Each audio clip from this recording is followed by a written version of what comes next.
You are listening to the Source Connection Podcast, an ongoing invitation to remember your true infinite nature and embody your unique human expression.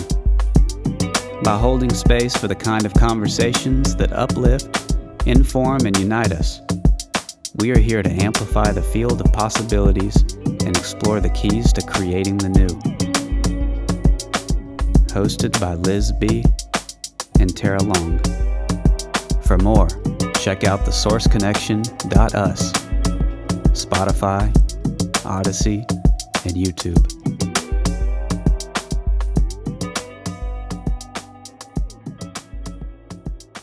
Hi, everyone. We're back. You're back.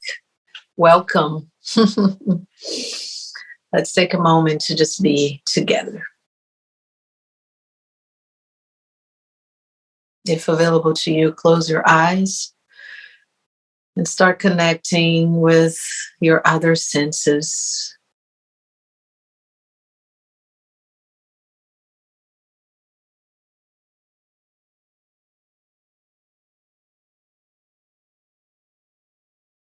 Feel the ground,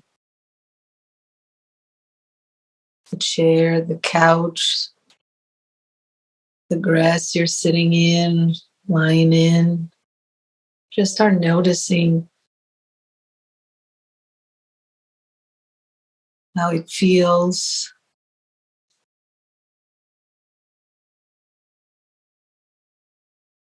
Feeling that support.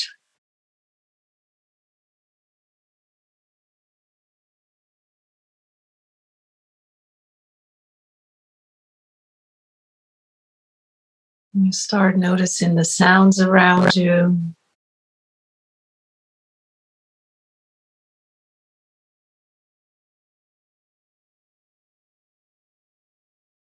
Tapping into the sound of your own breath.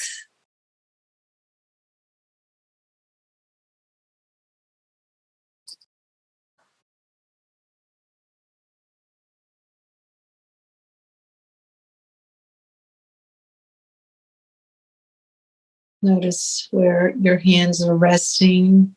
How does it feel? What you're touching.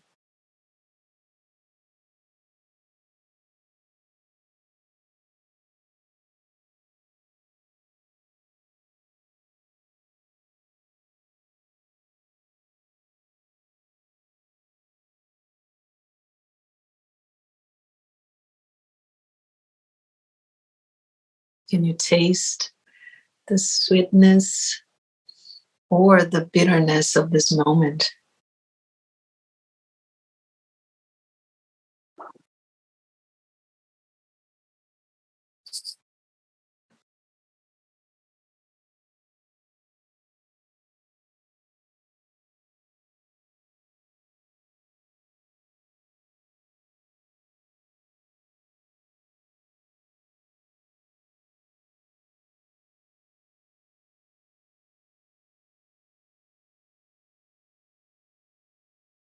And since our eyes are closed, let's just tap 3 times at the point between your brows.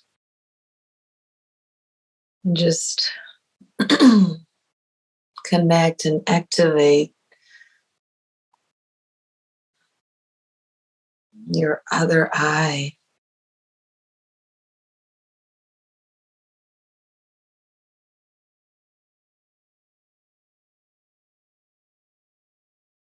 And just take this last moment to notice what comes alive when your eye windows are closed.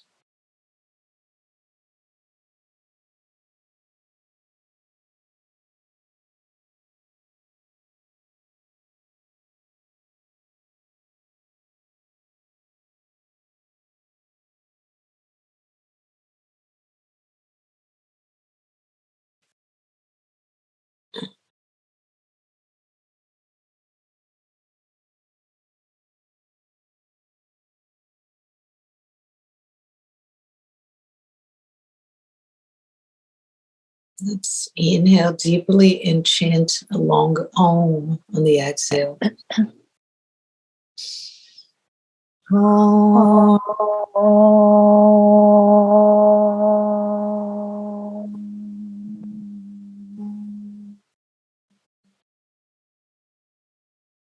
Let's inhale, exhale. Welcome back. Welcome to yourself. Thank you, sister. That made me feel when I touched in acupuncture, the acupuncture point there is called yin tong. And I was like, that's one of my favorite points. It's always been one of my favorite points to receive and also to give, it's just, I just love it. So, and I'm like, I can do that on myself. Hello, yeah. I have needles. It's not quite the same, but you know what I mean? It's like, what is it called? Yin tong. Yin tong. Yep, yin and tong. So you look at, if you see what Tarah is doing right there, you can do that to literally lift the veil.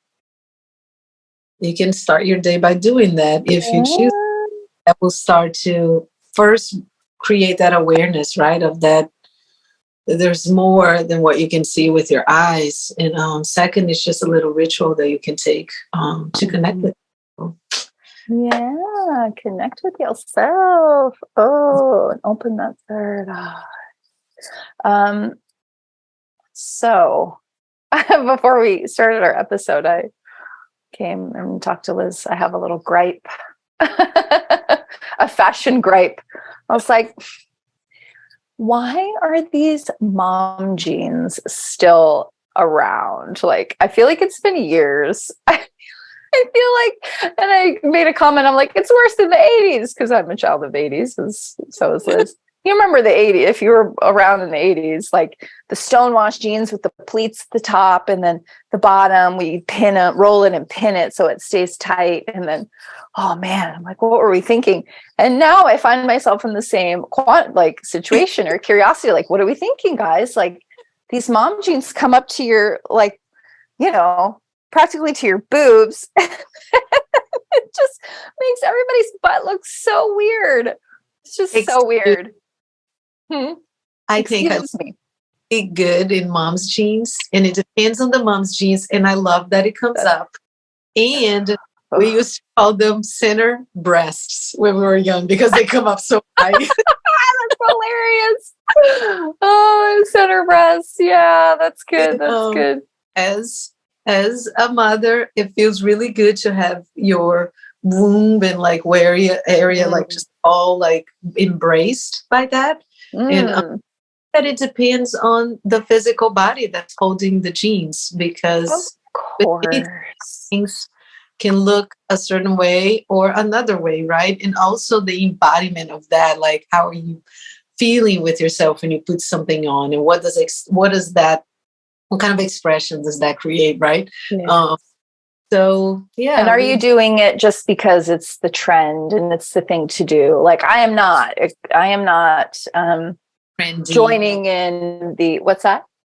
No, go ahead. I interrupted you. Go ahead. Yeah, no. I was just saying, I really say this, jokingly, because I don't care what people do. It just doesn't, in my experience, most of the people I see wearing mom jeans, I'm like, that's not a flattering look for you. Like, I feel like not that many people can get away with it. Pull it off. I mean, of course, everybody's beautiful. Yeah. Obviously, that goes without saying. Anyway, and this opens us up to the conversation. Like, I myself am not participating in the mom jean trend because I don't like having my midsection like totally. It feels stifling to me. Like, it feels like, I want to breathe. I want my stomach to breathe, kind of thing. Yeah. Anyway, so that brings us to, our curiosity today about, fitting in this need, this human desire that we have to belong, to have tribe, to fit in, and how far we may have gone in our lives or might go to fit in. to fit in. And I know, of course, when I was a kid, when you're a kid, it's really strong, right? When you're in school and things like that. And you go to a school, like, you know, a lot of these days, a lot more kids are homeschooled, but back then it was almost, you know, it was just very rare. Mm-hmm. So yeah, in school, you know, is really where you sort of learn all these things and have all these traumas.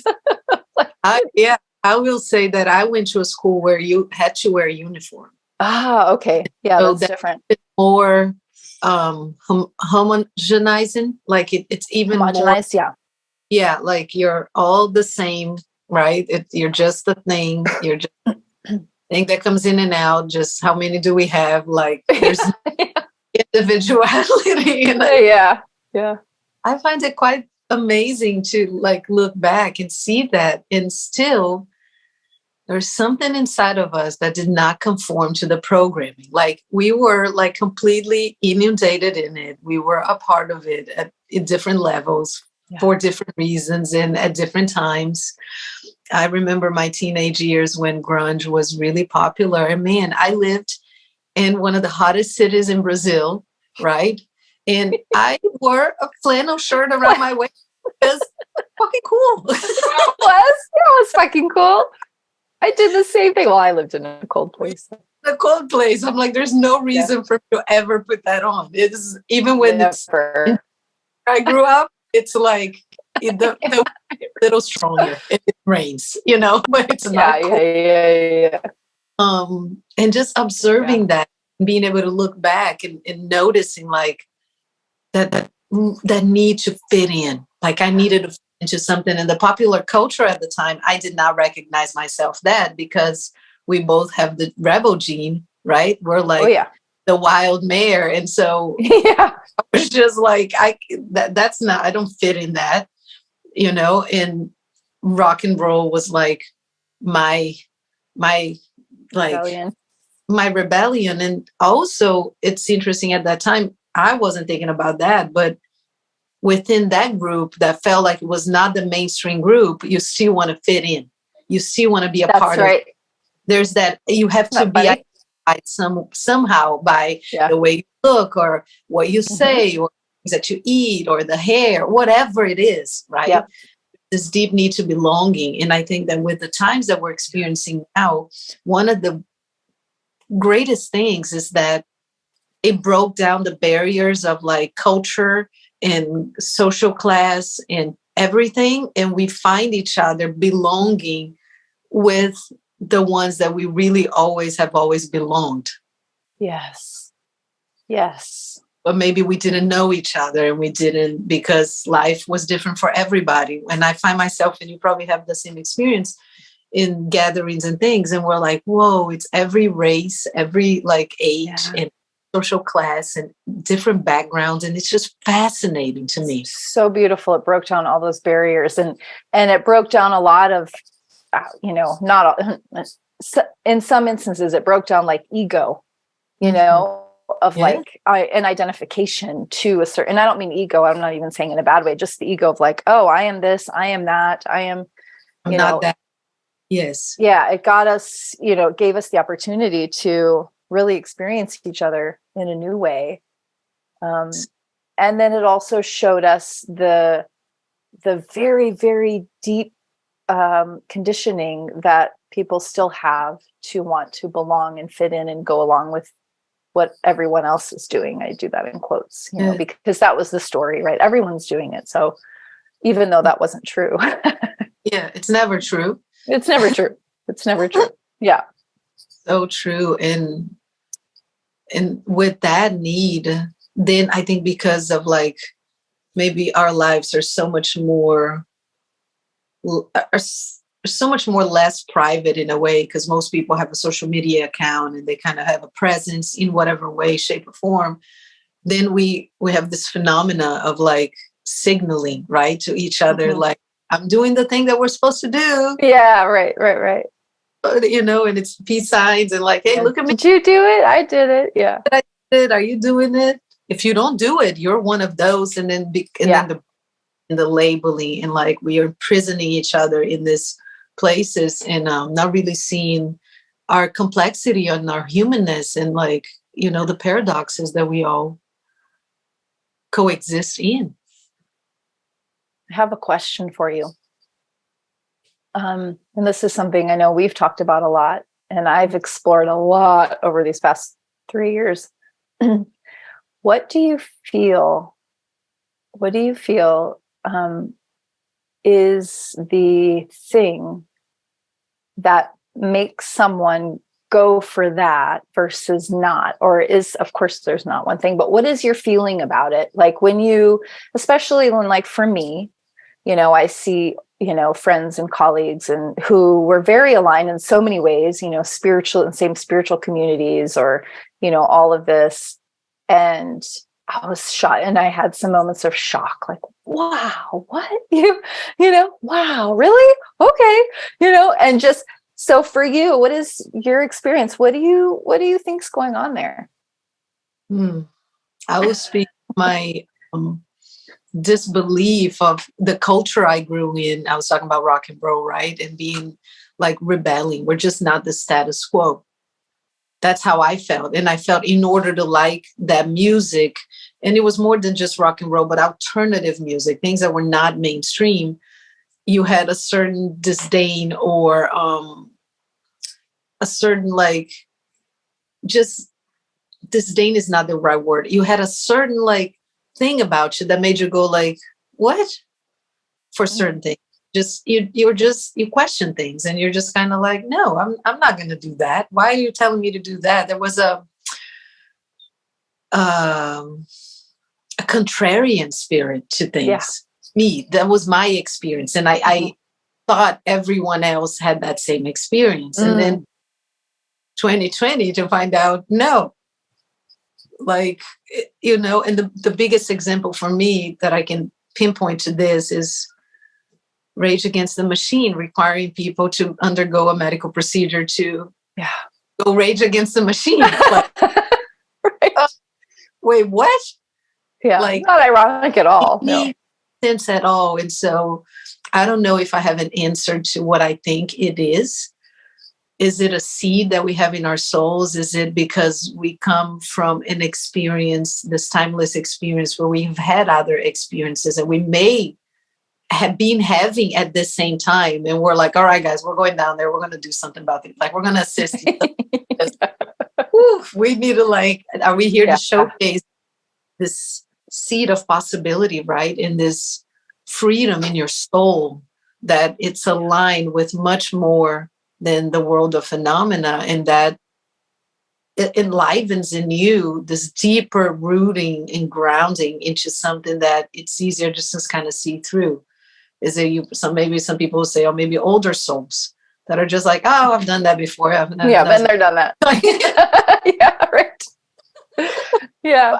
No, I don't know if I have an answer. Yeah, no. Yeah, I was just curious. And just a great contemplation for everybody, right? Because I still, every now and again, catch myself just, noticing and going, huh.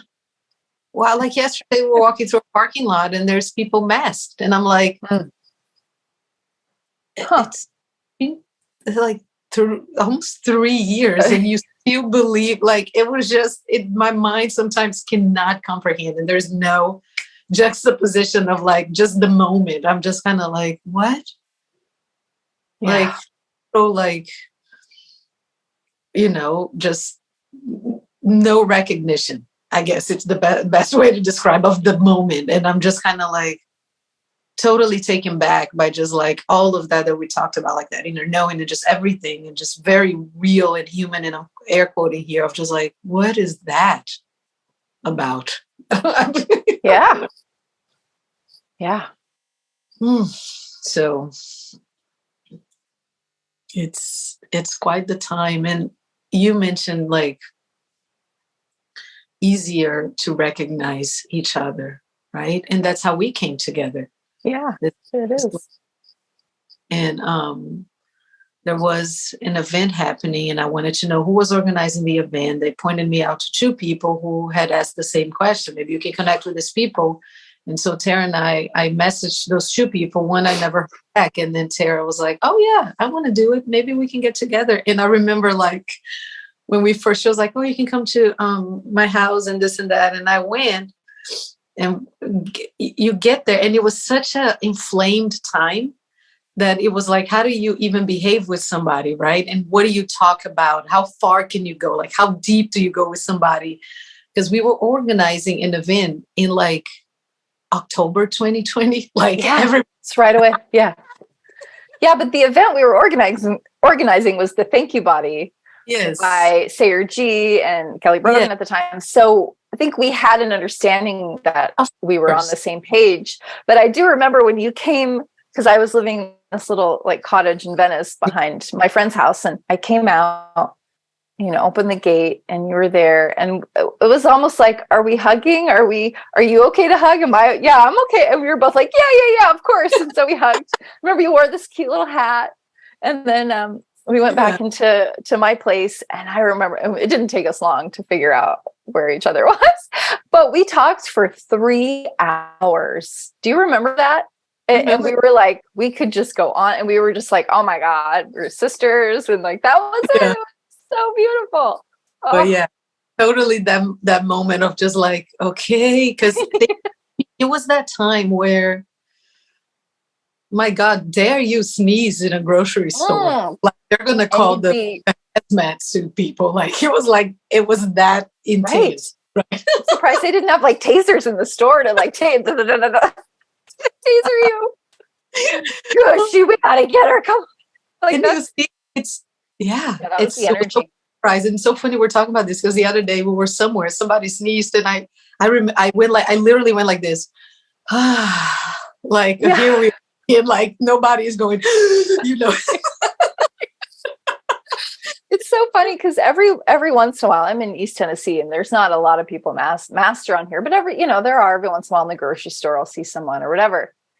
And I always have this reaction when I see someone in a mask. It's just a natural thing my body does. I take this big, deep breath and I walk by them, usually like with this big exhale. And it's not like I'm trying to be nasty. I'm just like, I need to breathe because I see you stifling your breath. And it's almost like I'm breathing for you or something. Like I want to breathe for you because I look at you and I just go, like, oh my God, I want to breathe. I want you to breathe. Can I, Mm-hmm. I also had an experience in 2020 where somebody invited me to do a yoga teacher in Brazil. And we were doing the live, and she said, I don't even remember how we went into that, but she talked about, I was at the grocery store and this woman came and she told me to take the mask off my kid's face, take the mask off my face and this and that. And how dare her? I'm doing the right thing and I'm protecting people. And I started to get like all activated. And I was just like, well, I guess 2 things. First, maybe her approach was not the best approach to the way I talk to you and all of that. And then I said, and second, I also believe that you should breathe freely and everyone should breathe freely, right? There was that moment of just like, right. She handled it pretty well. I handled it well. And she actually messaged me later and she said, I'm so grateful we had that conversation. I have a lot to think about. And I don't know what happened since then, but it was so interesting to see how sometimes we feel like there isn't a place to have different opinions about things. Mm-hmm. But guys, we've been having different opinions since the world has been the world. And so how do we get to this point where we can hear each other? It used to be that we would get information, we would get insights from the people that we were closest with, from our neighbors, right? You would hear it and go, oh my God, did you hear about this? No, tell me more. And there was a curiosity, there was an exploration that could be ignited through that. And I think because of the way everything was handled and the fact that it was a life-threatening situation, and I'm air quoting here, everybody put their guard up to a certain extent. And we still see people who are very guarded because they fear their lives when, guess what? no one's getting out of this alive. You know, and because we've collected, and that's another conversation which we've had, we've collectively agreed that we die and whatever. Yeah. And so how far do you go to protect your life to the point that you are actually not living it? Yeah. And it's the choice. We've seen how far people will go, you know, and we've seen the underbelly of, you know, the fear that what happens when people are in that state, that heightened state of fear. I mean, they're irrational. They do things they normally wouldn't do, say things they normally wouldn't say, unkind, you know, all of these things to people that you love dearly, that you've loved your whole life, that are fit, that you've known your whole life, that are your family, that are your dear friends. I mean, we've all seen it. So, you know, I think never has there been more opportunity to ask these deep questions of ourselves and of each other. Like, never has there been more opportunity to be like, wait a minute, what's going on here? And to think for ourselves and to think critically. And yeah. And where do we find ourselves after all it's said and done, right? Because we've talked about how do we bridge all of what happened, and how do we now relate with possibly very different views of the world, very different experiences of the world, with the bonds of affection that are still relevant and very real for us. Yeah. And there's, to me, you know, 3 years in, at the very beginning, there was a lot of different, of course, emotions and things coming up. And I had this feeling the other day of anger. And that's not an emotion that I experience authentically a lot. It's just not one that comes through me very often. But I had this moment, this was a few weeks ago. And, you know, everybody's talking about bridging. We got to bridge with all the people, you know, who are, you know, on different quote unquote sides or whatever. And I'm like, of course, we're united in that we're all souls and we're all valuable. And, you know, that's never going to change. That's not what anybody's talking about. Well, not what I'm talking about. But this bridging, I ask myself now, we can bridge with our hearts and we can love each other. That's not going away. But can there be a bridge, you know, for two people if there's one party that's unwilling, you know, that's one, you know, maybe not in that instance. And also, can there be, I mean, we can bridge energetically. We don't have to talk to people about this, right? But also, if there's not an acknowledgement of what's happening and what has happened, I find that, you know, to me, I don't know how to move forward from that place. It's like if you're having an argument with someone and instead of talking about what actually happened and your feelings and what's going on and things that actually happen physically in the world, and you just ignore it and you just say, well, let's just move on and let's not talk about it or ever think about it again. It's like, well, that's going to fester. People are going to have things unsaid, unheard. There's not an acknowledgement. So I just had this moment of like, there's an elephant that can't even fit in the room, guys. Like it's, you know, there's no fit in the fucking room. Yeah. And that's an elephant that some people will never want to or be able to acknowledge. And that's okay. And there's a deep acceptance of that. However, how much can, you know, and I don't say this to be negative or to say that anything's impossible. Just saying when it's not possible on a level of speaking and the physical material world, then we have to find other ways within ourselves if we actually want to continue to have, say, a relationship with someone, you know, or not, or even just love them, you know. And then, moving forward, it's this whole idea spiritually that, you know, there's a splitting happening. There's an actual splitting happening on our planet, you know, and so that's just a conversation and curiosity I have with myself all the time. And what does that look like with bridging and loving and, you know, this unconditional nature of who and what we are and the infinity, you know, all of this. So these are just questions that are ongoing for me. Yeah, I understand. I hear you. And I know that anger too. And I know that wanting to to be heard and be seen also by somebody who you may not agree with, somebody who means something to you, somebody who you may mean something to. Mm. And I think that the grief, which I could keep coming back to grief as love, right? Just grief is just love. It You don't love, is. grief is just love. Because when you don't love, there's nothing here. Like, if you don't grieve, you didn't love. and just this, also the understanding that that grief is experienced by both sides, in a certain way. And could that be the bridge that connects, regardless of the views, the experiences, the acknowledgments? And as you said, this is an ongoing exploration. It's moment by moment.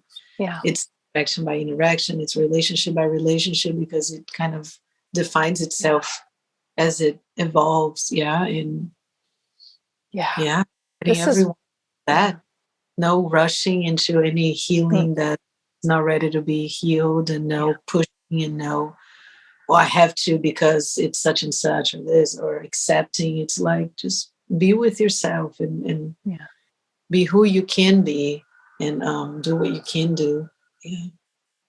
Say what you feel, if you can, what you need to say, if you can. Space for that, right? And it's that censoring, or that, again, that not being heard, not being seen. Could you find a way to be seen and heard that maybe not how you thought, right? But you could still, it can help you process, and it can still help you just come into that place where somebody actually acknowledges your experience. Yeah, absolutely. And we did get feedback. I think Liz said this before on another episode, that sometimes we're really abstract. So I hope that this conversation is hitting for you guys, and that what we're talking about here. And also, I imagine if you're here that you do, but and I don't think there has ever been a time that we wish to be wrong the most about everything. I remember feeling that deeply, like, I just wish I'm wrong. Like, I wish everything I think it's true is wrong. And so. And what do you mean specifically by that? So that. Just the way that the world operates, that's now coming to light. The corruption, the greed, the heartlessness of it all. And so I'm saying this because we need to also rest in grace, because it's not easy to be the one who courageously wants to lift the veils, who wants to look at things, who has that kind of curiosity to just go, wait a minute, what is that? Oh, and then you just, once the gates are open, it's a flood. Everywhere. And it's pretty much everything we've thought to be true. Possibly there's a different story. And so, holding ourselves in that grace too, of that impact, because no one is, when I look back, I think some people have it in small doses, and they come to different things at different times, and they start integrating. Slowly. Like a car crash. Just boom, and it just rips, and everything comes down. And so, just finding grace in ourselves, finding times to integrate it, finding ways to integrate all of that, not rushing through anything. When we talked about, we've talked about before, like, or even earlier, like, there comes a phase where you need to feel like you need to save everybody, and you need to do, and people need to be aware. That just hold yourself in that space when you're in that space, right? And allow for things to keep evolving, to keep moving, because nothing is stagnant, nothing stays the same. And so also knowing that there is something to look forward to, that relief, and that, embodiment, and just holding the vision, that you have for yourself and the world, and knowing that just the act of doing that whether you're closing your eyes and, seeing it, or you're feeling it, or you're just daydreaming, you're just dreaming, all of these things matter. They do. You are powerful. You are so powerful. We are all so powerful. And if you are finding yourself feeling really like confused or not sure what's next for you, or not sure how to navigate these times, and you would like a really strong container to be supported, to be held, to be loved, to be seen and heard, and find community of people that have your heart. Liz and I are, creating something that's coming very soon called Ignite. And we're inviting you to that space, that very intimate space. We're only holding the space for 8 other souls to join us for this one. And it's really, it's really intimate, and it's really special. Yeah, an invitation for you to remember your innate wisdom, to remember how powerful and knowledgeable you are, and help navigate these times. It can be very pressurized, and we all feel it in different moments in different ways. And so I think the main point to drive from that is that your biggest asset in these times is your alignment, and learning how to tap into that alignment, knowing how to understand and be with it. We haven't been conditioned or supported in that in many ways. So this is a space where you can come experience that, and you can build that practice of knowing yourself that deeply, that it's just very easy for you to understand where you are positioning and how something aligns for you or not. Yeah. And to be yourself fully. Yeah. Yeah. So you can find out more information about that at thesourceconnection.us/ignite. And Liz and I have a party that we did that's up there for you to see. It's only 30 minutes. And you can party. You can find out more. And we promise it's 30 minutes of fun. So come join us. And we love you guys.